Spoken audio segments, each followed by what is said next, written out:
My name is Irwin Saltzman. I was born March 1930 in Brooklyn, New York. Right now I'm 82 years old. When I was drafted in the service, I was 21 years old. I was already married at the time. Any children at the time? I have 3 daughters. At the time? No, at the time, no. There was no children. No children, yeah. No children at the time. Children came much later after I came back from the Korean War. I was drafted in 1951 and at Whitehall Street in downtown Manhattan. And at the time, the service was actually drafting both Army and Marines. And they basically had 2 rubber stamps. One said Army, one said Marines. And I just happened to get Army, okay? And went on to Processing Center, which was Camp Kilmer, New York. And at that time, they process you through by giving you haircuts and such, you know, and then basically waiting to be transferred to a different outfit for training.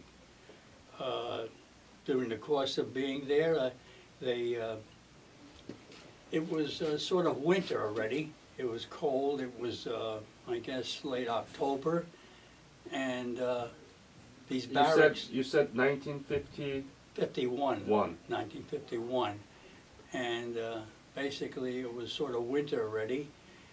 And these barracks that we lived in had 2-story buildings with a general heating system, which was in the basement of these buildings. And there was like probably 8 or 10 of these buildings with a lot of guys, maybe 30 or 40 guys on each level. And the sergeant who was in charge of this particular barracks said, you volunteer, right? And I ended up being a fireman, and at that time, a fireman was required to stoke the fires in the furnaces, okay? And so we were 2 teams of 2 each, and then that's what we had to do. We had certain shifts. Someone else took over after the 8-hour shift, someone else took on. And we did this for about, I guess about 2 weeks. At the end of 2 weeks, basically, that was the processing time.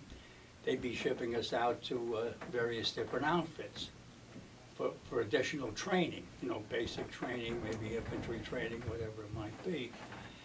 And because our group did such a great job in doing the furnaces, that they kept us on for another processing time, which was another 2 weeks. So instead of going out with the guys that I originally came in with, I didn't go to the infantry basic. You remained to take care of the furnace. Yeah, I took care of the furnace for another 2 weeks. At that time, they decided that we were going to be shipped out. We basically were shipped out to a place called Camp Gordon, Georgia, and this was a Signal Corps school for training. So we had 8 weeks of basic training there, the general basic training, instead of 16 weeks, which was infantry basic. And after the 8 weeks of training, I was assigned to go to radio repair school at Fort Marmaduke, at Camp Gordon, Georgia. Because I was going into school, my wife could come and stay in Georgia, in Augusta, Georgia, which is just outside of the camp. That's very nice. And she could stay. We rented a room in the local town, and during the course of me training with radio repair. Did they pay you? No, this was no pay. This is strictly part of the Army. Exactly. So how did you, and I mean, how were you able to deal with the apartment renting and so on? Oh, they gave us an allowance for that. Okay. They did give us an allowance. Allowance for that, yes. Allowance for that, yeah, to live off post, actually live off post. I didn't have to live on it. I didn't have to go to school every day, but I lived off post, and they had buses running back and forth. That's good. So that was the schooling that I did there. when I graduated the school at radio repair, When was that? that was in, actually, let's see, that was roughly in '52, early '52. I would Early say. January, February? Yeah, sometime about that time. And when I graduated there, they had selected a number of us to go for further training, which ended up to be at Fort Monmouth, New Jersey, Radar Repair School, okay? So basically, my wife we went home, actually, back to Brooklyn, and I started going to the school at Fort Monmouth, New Jersey for Radar Repair School. So you've That been was- in school for Oh how yeah, I've been long? in school for most of my military service. Wow. I trained on various different kinds of radar equipment. Then they put me into a group which was training on a specialized piece of equipment, which was brand new, had just been built by, as a matter of fact, Sperry Corporation, which was right here on the old Long Island. And it was basically built, of course I didn't know it exactly then, but it was basically built to be used in the Korean War.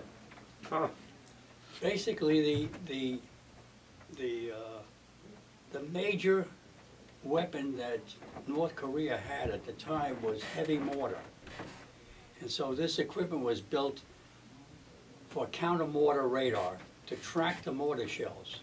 And so I specialized on that till I was gone through the complete schooling for that until I was ready to be shipped out.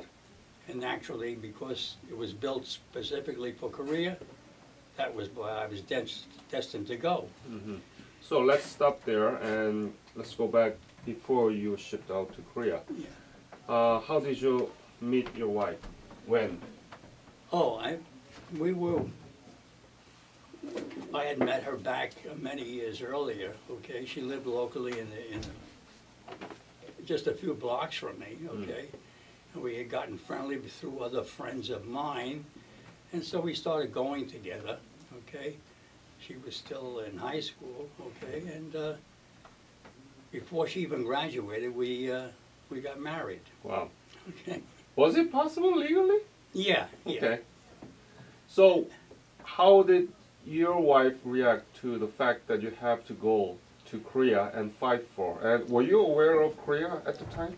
No, as a matter of fact, if I go back further, when I was in high school, okay, I had a history teacher who had discussed all various things, and he mentioned Korea, a place that you never heard of, I believe he said, and that was it. Wow. So what was your wife's reaction that you need to? Well, first of all, we were kind of upset anyway because we were married and we didn't think that I would be drafted, okay? We had gotten married in April of '51, okay? But eventually I got a notice in the mail, and in October, that was when they called me, late January or February.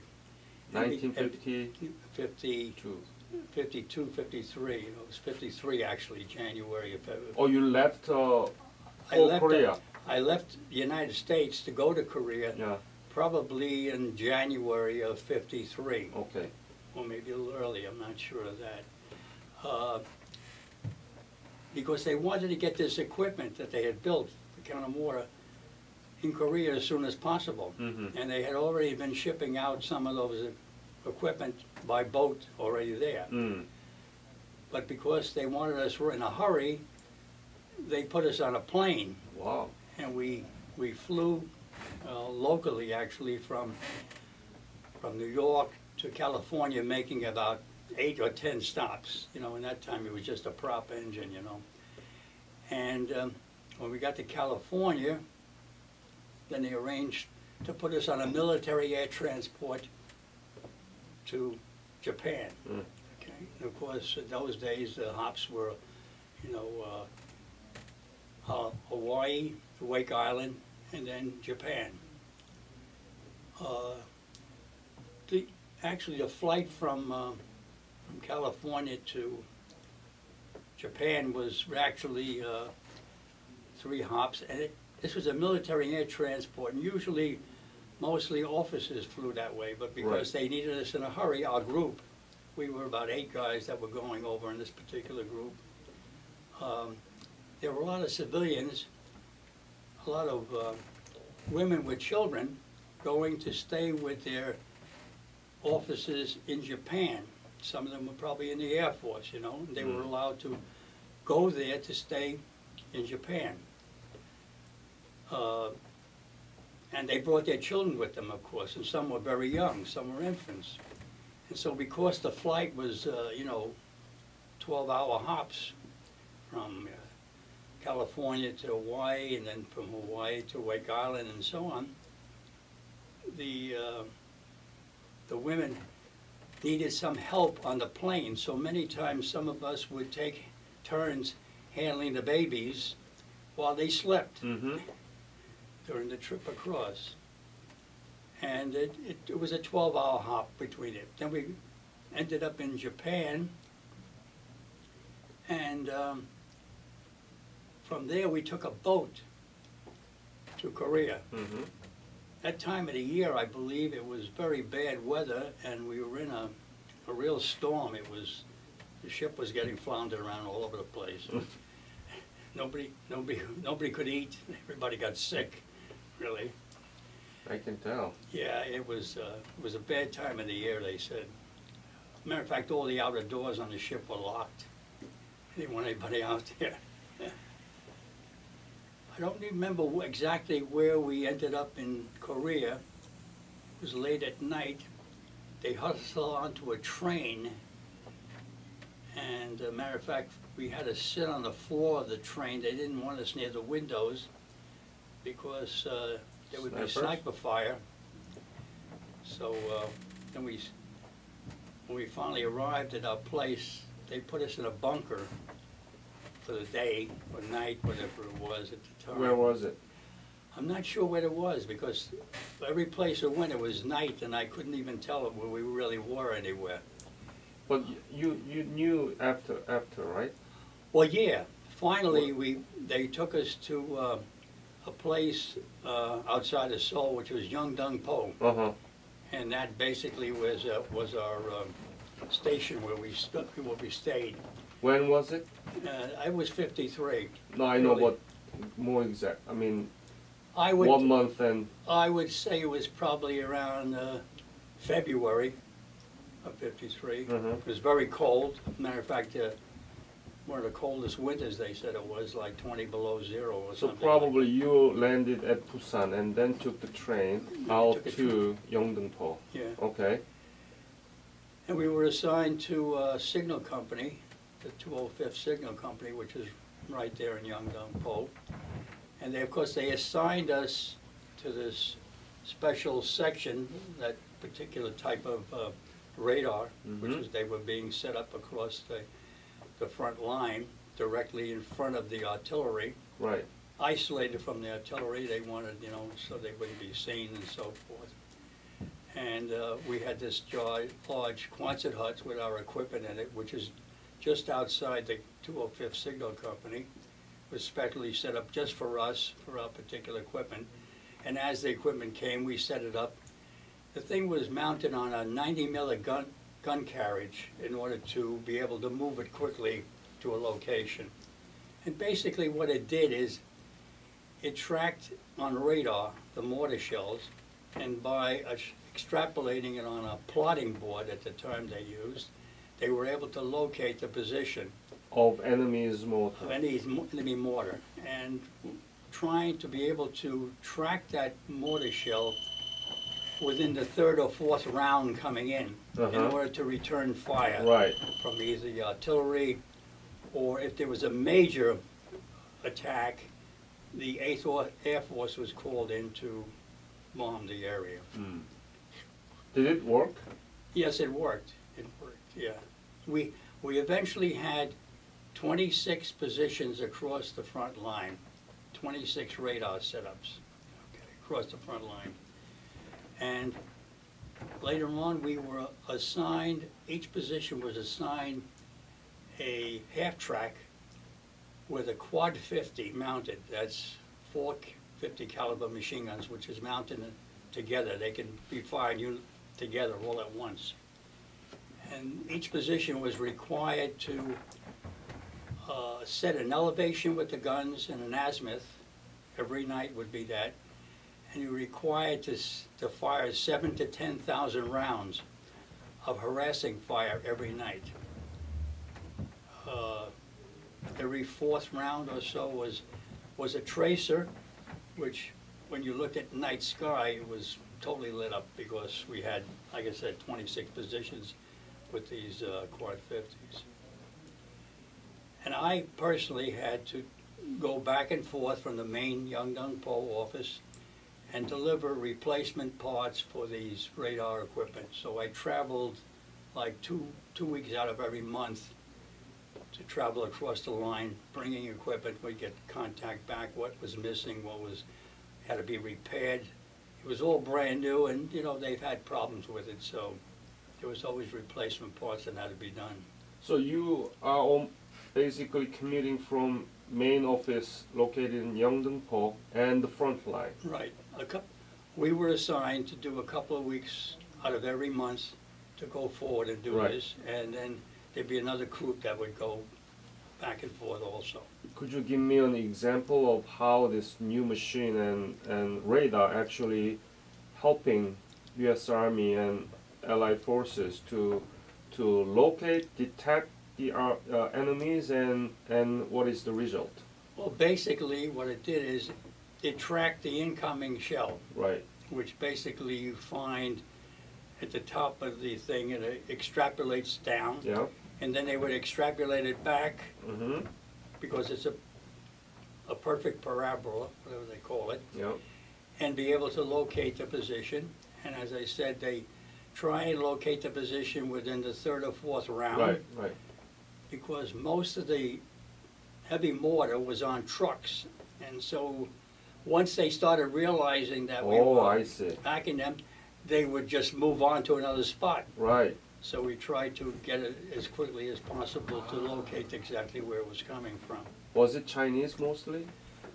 I couldn't be sure of that. It might be. I'm not sure of that. Could you give me an example of how effectively you were able to locate it so that you were able to scoop that out? It was all a matter of how good the operator was in tracking the shell, okay? And various positions we did better than others. And as far as I know, it was effective, okay? Especially when there was a major attack and we pinpointed where they were, the Air Force would come in to strafe the area. That's excellent. Yeah. And that's what I did up until they signed the papers and, you know, ceased firing. Then as we started to get guys that their time was up, they started rotating, you know, back home. We would usually have a party for every Friday because the shipping day was the following Monday. Were you in Yeongdeung-po? In Yeongdeung-po, yeah, we'd have a little party every Friday with some of the guys. What kind of party was this? Oh, you know, we had connections with various other groups, so we would get all kinds of liquor, beer, steaks, and a lot of people in various different outfits used to come to our party because we had the best. We had the connections, you know, to get these kind of things, and so we had officers because coming. You are the most advanced radar team. Yeah, we you know, we So were you selective. treated like We an were emperor. selective. As a matter of fact, we were not allowed to wear any patches or insignias of what we were connected with. I see. You know, nothing, Yeah. nothing to connect us with anything at all, and they wanted us to keep it that way. So we weren't assigned, or, you know, most guys wear patches for various outfits and divisions and so on. We weren't allowed to have any of that. There was no reason for it. So basically we were set up for 8th Army, and that was it. So when did you leave for state? I guess it was September 9th, I think it was, something on that time. 1953. Yes. Did you stop by in Japan? No. No. Went straight across, 14 days on a boat. Did any equipment came from Japan or directly from the United States? What's that again? Did equipment related to that radar system Yeah. come from Japan or directly from United States? That's hard to say. I wouldn't know because that went by ship. It could have gone directly there. I'm not sure how it was gone. It could have gone to Japan first. Any Japanese company involved in that radar? Not that I know of. Okay. As a matter of fact, there were a number of civilian employees from a couple of U.S. companies that were there at the same time we were there. Ah, tell me about more. It looks like RCA and Philco. I can't be sure of anybody else, but RCA and Philco. Philco, Corporation. Okay, was spell it, please. PHILCO. Okay. It was a fairly large company at the time, Philco. Uh-huh. I believe there were civilian employees that were there Ah, at the same time we were how there. many? Oh, Mostly not too men, many, right? maybe just a few, I guess, because the equipment was brand new, and it had its bugs, and they were there to help find that out, I guess. Could you describe the sort of picture landscape of Yeongdeungpo around the time that you were there? It was level ground. Matter of fact, we drove from our company 205th to the Quonset hut we had our equipment in, across many roads, and there were fields, people working in the fields on both sides of the road. So it was a narrow road like we went down, and they were planting, I don't know what, possibly maybe rice or other vegetables. Many people, Korean people there? Yeah, there were. It was a safe area, I believe, at the time, fairly safe, except for occasionally they had this, was called Bet Clock Charlie or something, who was either a Korean or Chinese, who would fly around in a biplane at night and try to destroy the airfield, which wasn't far from us, I guess. Oh, really? Yeah. So there were It was called Bed Check Charlie or something. That was a name for him. So it's the remains of remnants of Chinese or the North Korean guerrilla? Well, it was a small biplane, a type of small plane at the time, which would probably drop bombs or hand grenades onto the airfields, was runway, Kimpo or whatever was around that area, particular area. Yeah. How was the life of the Korean people around that time? Anything that you? It was rough. Matter of fact, we had in our barracks at 205th, we had what's known as houseboys, which would help us with our clothing. They had people that worked in the kitchens, okay? They did the clothing and the ironing, some of the things for us, and they were very helpful, with us. Anybody you remember name? No, actually, I remember that what they had done is that in order to, instead of putting, when they washed all the clothes together, they wouldn't know whose is what. So what they had done is they had sewn I had a three dot sew tick. I see. On handkerchiefs and underwear and so on, so they know who it belongs to. Right. So you are 3 dots. I'm a 3 dot. That was mine, I remember. How much were you paid for your job? A month, Army pay, whatever it was, I don't remember. You don't remember how much you paid? The only thing I do remember is that because I was traveling 2 weeks out of every month forward, and I was probably, when you're traveling and you're traveling across open country, sometimes the shelling would try and get you. So because I was forward, they would give me $50 a month combat pay, they called it. That's extra. Extra, yeah. Yeah. What did you do with that money? Did you wire the money to? Yeah, to my wife, it went home.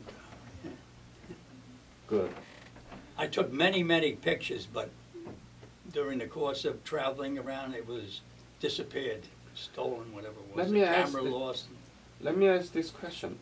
I found that Korean War veterans had a lot of pictures. What motivates you to take the camera to the battleground?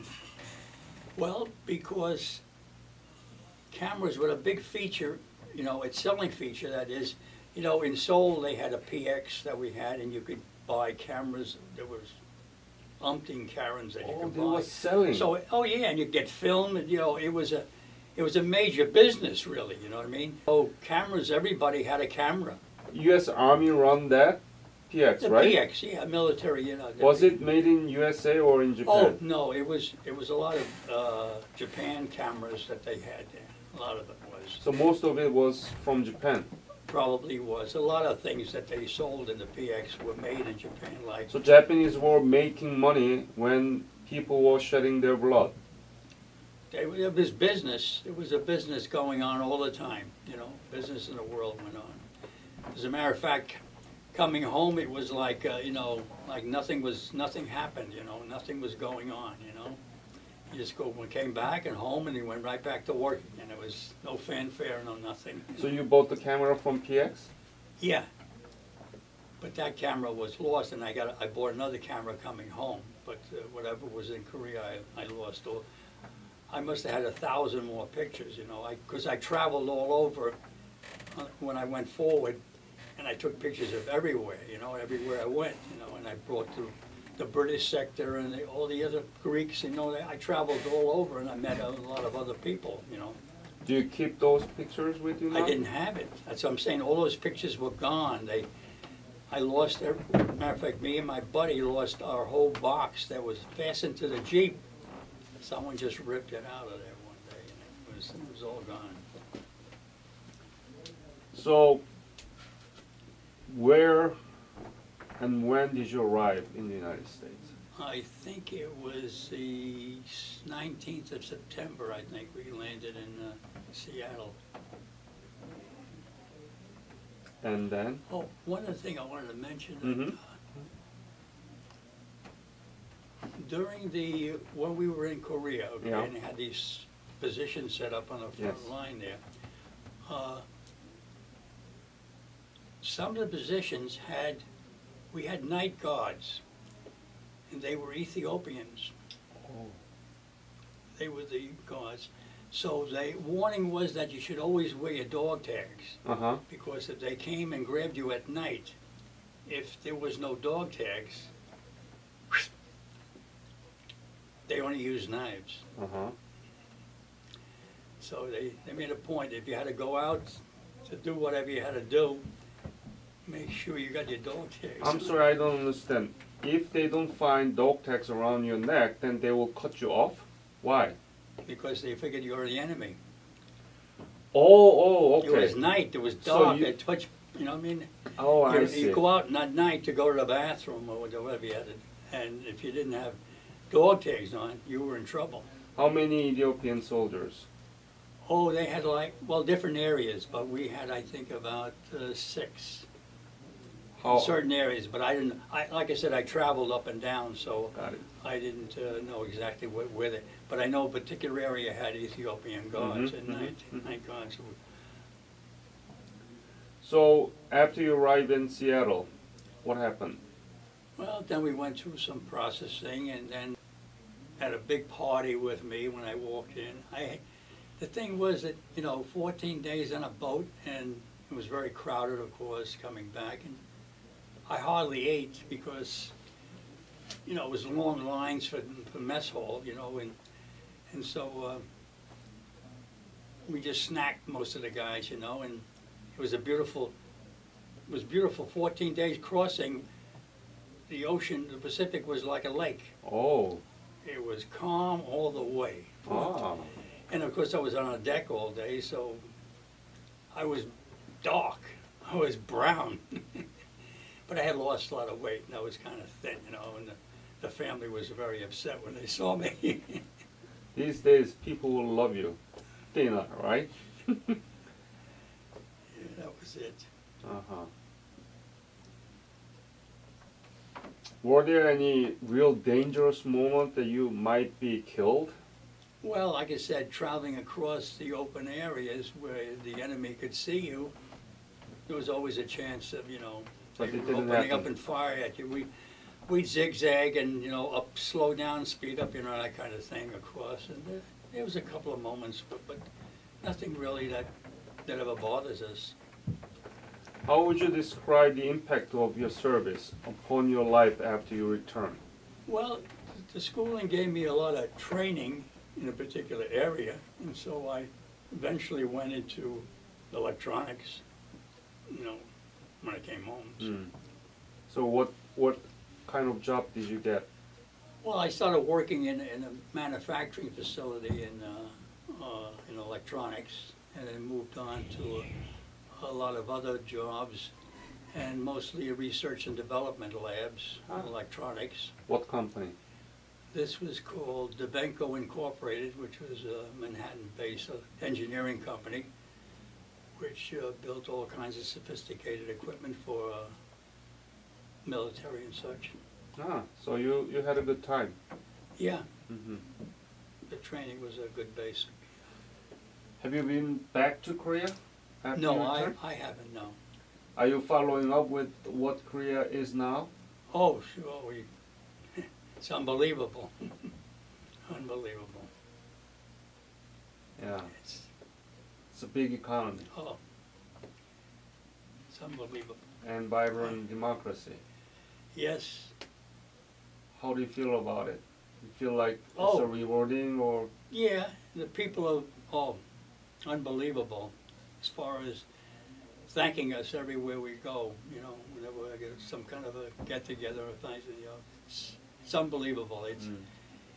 I don't think any other country in the world has given the American soldier any kind of real thank you from any other war, except for the Korean War.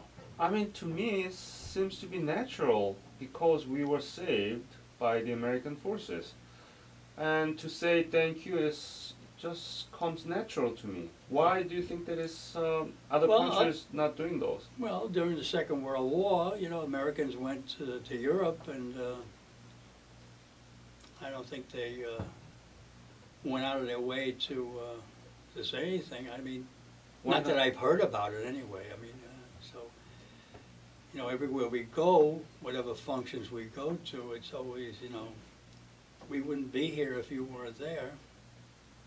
Does that mean the Europeans are rude and Koreans are better, or what? No, How do you put it no, into I perspective? don't know what that really means.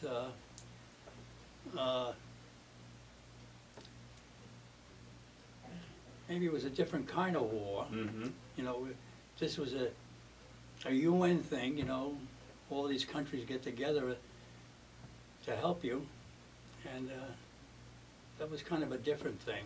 Mm. That wasn't, Do you know why this Korean War being called forgotten? well, maybe because the way it was approached by, well, by everyone, I can regard here in the U.S., you know, as a matter of fact, that's how I'm going to say something, but people may not like the idea, but Doesn't matter. when I came home, Mm-hmm. I wanted to join some veterans organizations like VFW or American Legion, Mm-hmm. and all I kept hearing is that we weren't in a war, we were in a police action. That's exactly. It sounds ridiculous, isn't it? Yeah. It's one of the most But severe as the wars. years progressed, and in the last few years, all I get in the mail is people asking me to join VFW and American Legion. What do you think that was the basis of their saying that it was police action? Well, because initially that's what they were saying, you know, but it was a war. I mean, you know, they they came up with the word police action, you know, and that's sort of stuck that at the time, I guess. I don't know. It was a war, and a lot of guys just didn't come back. What do you think we have to do? Myself, I was probably the lucky guy. All these steps that I took, as you be telling you about, when they punched the thing, and then I went to the basic, and I got transferred. Instead of going shipped out, I did extra work in the furnace and get shipped out to the Signal Corps and so on. Only the last part of the school was, you know, a lot of guys that I went to school at Fort Monmouth didn't specialize, and they all went to Europe. So what do you think we have to do, make this status of forgotten war or the police action of Korean War into a real war? What do you think we have to do? What are missing there? What was missing there?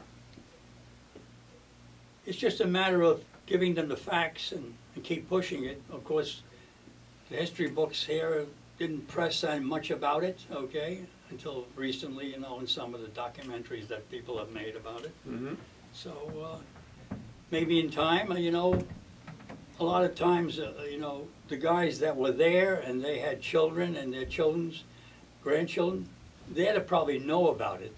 But beyond that, the ones that didn't, you know, don't know about it. And most kids, as a matter of fact, there's a lot of, right now, there's a lot of Tell America committees in various Korean organizations that are going out to the schools to, you know, to tell them about it. So, we talk about it, and more monuments are being put up for that in various towns. As a matter of fact, at the end of this month, they're putting up another monument in Belmore on Long Island here, at the Belmore Railroad Station, Mm-hmm. which I'll probably be there. Because that's part of the Nassau County veterans, Korean vets.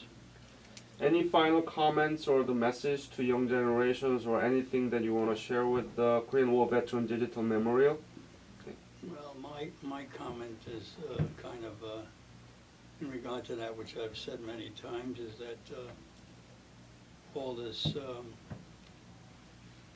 these other wars that we've been running around the world with is basically an oil problem. And if America woke up in the mid-70s when there was a big oil shortage and we stood in line, that they had done something about oil or alternate fuels, we probably wouldn't be here where we are today. So what you're saying is that we have to find a solution domestically rather than going abroad and...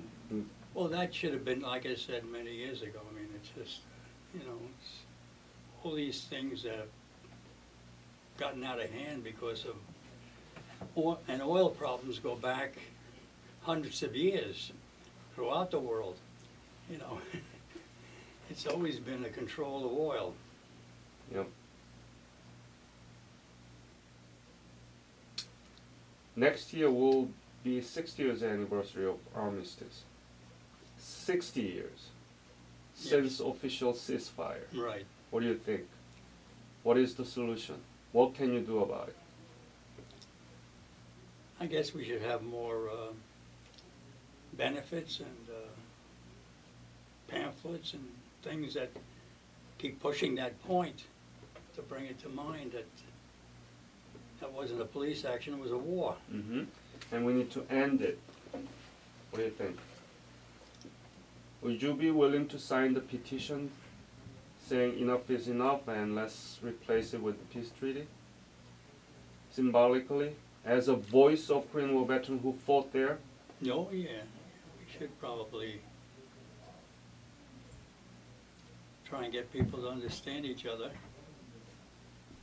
and get along with each other and bend a little bit.